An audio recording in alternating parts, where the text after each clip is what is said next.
Smoke Pluming from the Woods by Reflexion. Part 2. It happened so quickly. Its screams were cut off as its limbs were snapped and crushed, and deep wounds erupted all over its body. And then, like it had been there the whole time, it stood.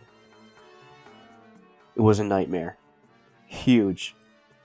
Unimaginably so, rivaling two elephants stacked up.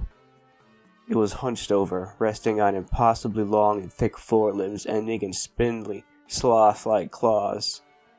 Its body was long, too, ending in a pair of shorter legs, knees inverted, with feet supported by spur-like appendages.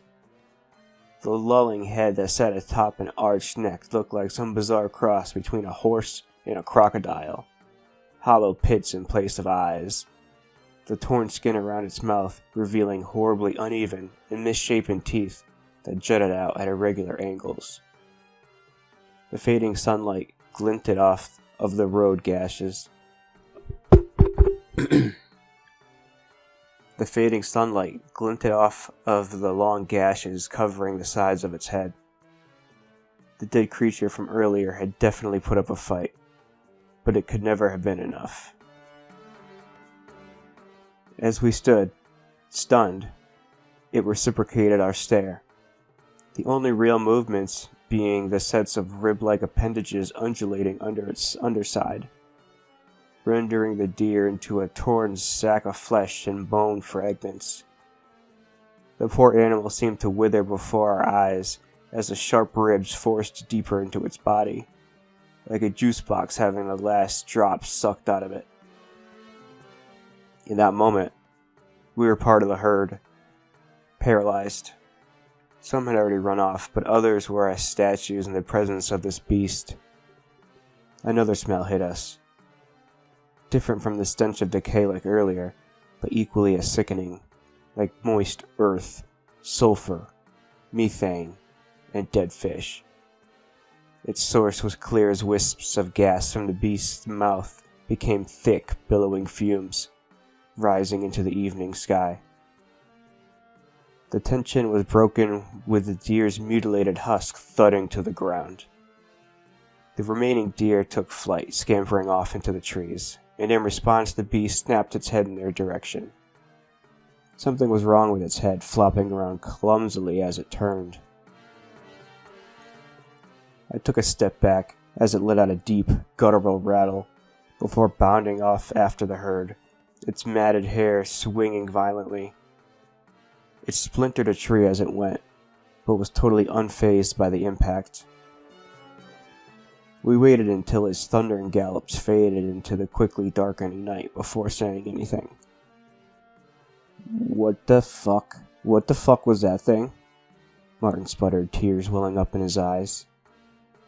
"I don't know, man, but we have to get to the house before sundown. I have a feeling our chances at escaping it are little to none in this dark." "Are you crazy? We have to go back. I want to get as far away from this place as we can What about Grandpa? You can't just leave him here with that thing." Martin didn't look over to me, but wasted no time disagreeing. Starting his jog up the road, we were already over halfway to my grandpa's house, and even if we wanted to escape, it would be a menial task for the creature to smash the jeep off-road. The solitary light in the distance looked like the gates of heaven. It radiated safety, but I know we couldn't continue out into the open, completely exposed. I looked down to my utility watch, making a mental note of the direction of the house, north-northeast, before grabbing Martin by the arm and leading him off the left side of the road. Nature's cruel irony manifested in the steepening terrain and the thickening brush. The house's light quickly faded, leaving us only our bearings to navigate. I thought we might have gone off track for a terrifying moment, but I saw the column of smoke above the distant tree canopy, and it could only be from my grandpa's chimney. "Come on, this way." As we neared, no light became apparent. Maybe he'd already gone to bed. I can only guess with his lack of communication. We came up onto the lip of a hill, sloping down towards a flat clearing. But there was no house, There was just a pillar of smoke, but there was no source. It began in midair from nothing. As we stopped to look, the point where the smoke came from jerked around in the air. When I picked up on the organic stench, it clicked in my mind. Just like before, there it was, looking directly at us, thick fumes spewing from its mouth. But I noticed something else this time. Now that the moon hung in the sky, its light glinted off of something beneath the creature's head. 6 black orbs, shiny like obsidian, 3 on either side of its neck. They darted about, independent of each other, and I knew immediately what they were. Eyes. What kind of abomination was this? If those were its eyes, and it ate the deer, with that structure resembling a ribcage, then that must mean it had a false head, a distraction, a defense mechanism maybe? It made sense how its head flopped around limply with the beast's unnatural movements.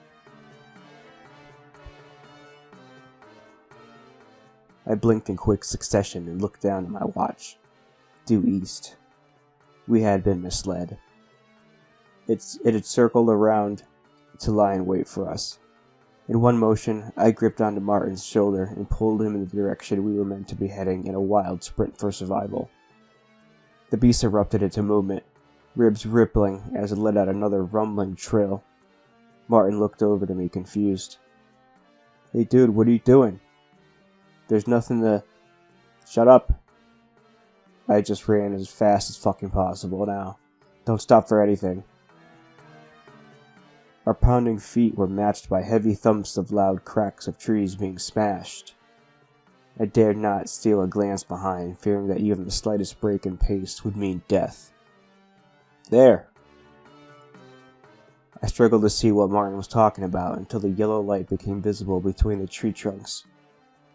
We were only a few hundred yards away, but I was surprised the creature hadn't already caught up to us.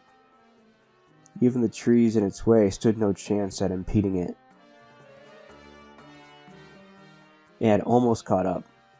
I could feel the air pressure from its massive body charging through the trees behind, close enough that at any moment I might feel its claws cleave my body into pieces. A saving grace. Coming up on our left was a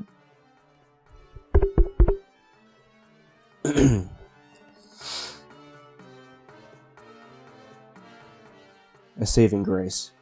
Coming up on our left was a dense patch of old oak trees.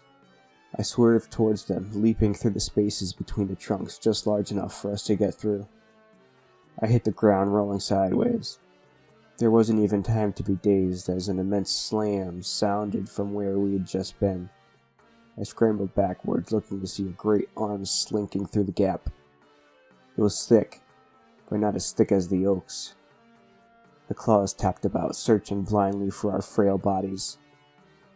"Go!" I shouted, and the both of us shot to our feet and bolted towards the light. As we ran, the sounds grew distant. Was it stunned, or did it think we were still behind the trees? I didn't care. All that mattered was being inside and not out. Gravel clattered against the front of the house as we skidded to a stop. I rapped on the door, devolving into pounding when they went unheard. On what was probably a 20th knock, my fist met only air, and I stumbled through the now open doorway. I looked up to meet my grandpa's gaze. His eyes were wild.